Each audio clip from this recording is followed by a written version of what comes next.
I think the biggest mistake companies make when they start ABIT is firstly not doing assessments.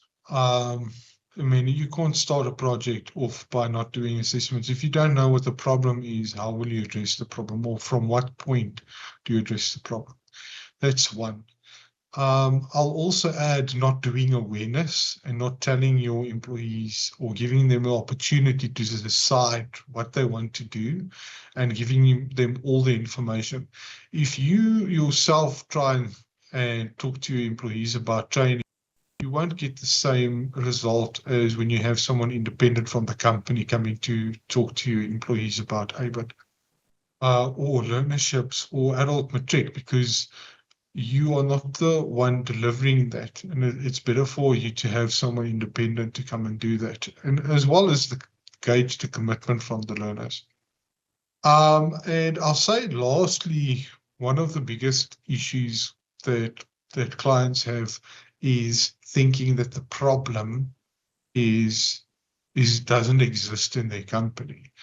And it's not to say all companies has this problem. There is really companies that don't need it, but most companies would say, no, my people are working and they're doing the job, so they must be educated. And that's not a guarantee.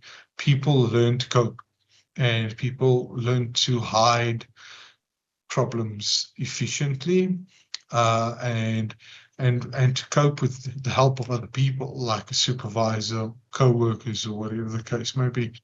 And I can't go too deep into it, but I mean, if you look at a meeting and after the meeting, you see people grouped together and talk about it afterwards, it's not always because they want to have a chat about it. It's actually because they want to understand what was said. Or someone asking you, why is their money deducted from their cell phone account and they don't know why it's happening?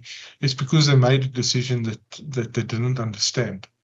So I would say that's, for me, the three main reasons. But you're not alone in this. It happens a lot, and I'm sure we can find a solution for your site. So don't hesitate. Talk to me, and let's arrange a meeting and discuss this further.